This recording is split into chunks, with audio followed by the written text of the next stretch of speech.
A right-wing political activist who's spread conspiracy theories and used hate speech has become a central figure in the hirings and firings of Trump administration staffers. Laura Loomer has successfully lobbied to remove aides from several key government roles, including the National Security Council. Despite her close alliance with the president, she's drawn some foes within the Republican Party, including Congresswoman Marjorie Taylor Greene. Stephanie Sy has more on her mission to shape the Trump administration in her vision.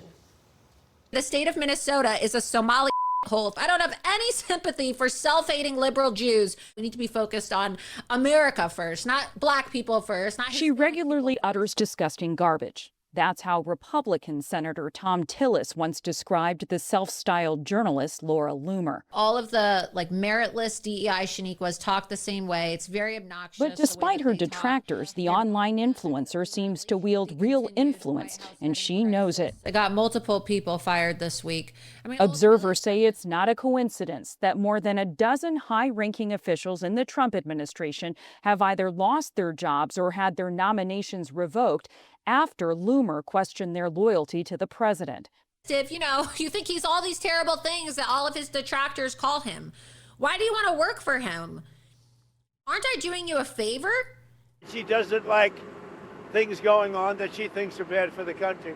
I like her. The woman Trump calls a patriot got her start in media with Project Veritas. Known for using deceptive tactics, including undercover videotaping, often to make false or exaggerated claims about its targets. How can I help you, Laura?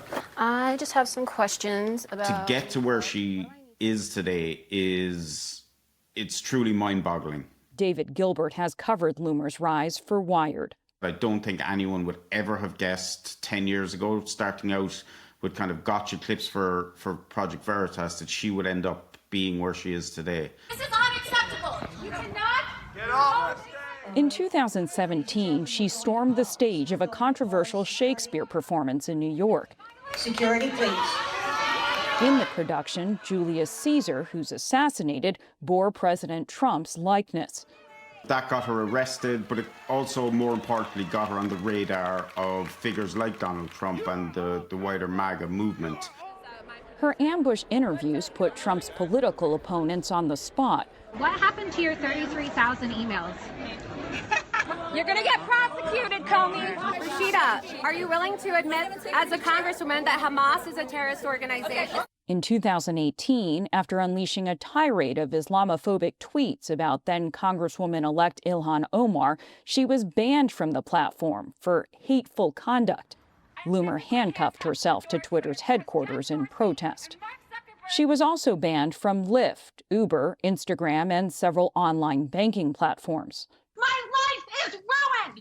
Does anybody understand how ruined my life is? I'm sick of it! I don't want to...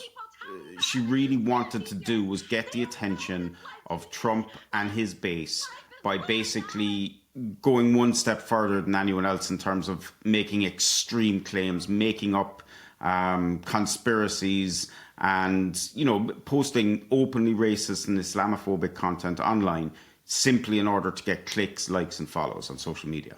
A fighter is running for Congress, and her name is Laura Loomer. Two runs for Congress followed, with $1 million in financial support from the likes of Alex Jones, Roger Stone, and Matt Gaetz, fellow bombastic personalities and conspiracists on the radical right. She refused to accept her 2022 primary loss. I'm not conceding because I'm a winner. Election denialism inspired by Donald Trump, who Loomer redoubled her support for in the wake of her electoral losses. During the 2024 campaign, Loomer posted, "If Kamala Harris wins, the White House will smell like curry."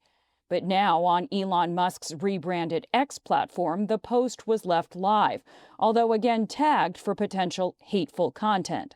A fantastic woman, a true patriot, Laura Loomer. Trump mentioned her in fond terms on the stump, and she was spotted getting on his campaign plane last fall. But he's never given her a job.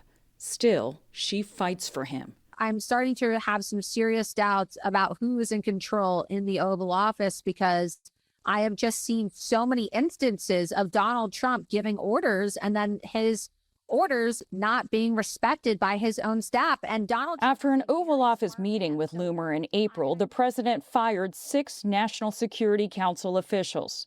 She makes recommendations of labels and people, and sometimes I listen to those recommendations like I do with everybody.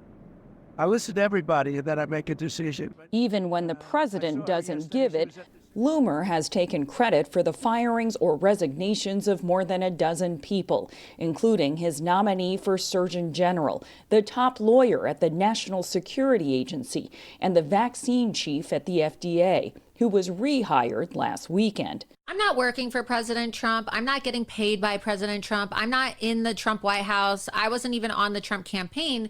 And yet I feel like every single day it's a full-time job just to make sure the president is protected and that he's receiving the information that he needs to receive. And that a full-time job no one hired her or elected her to do. For the PBS NewsHour, I'm Stephanie Sy.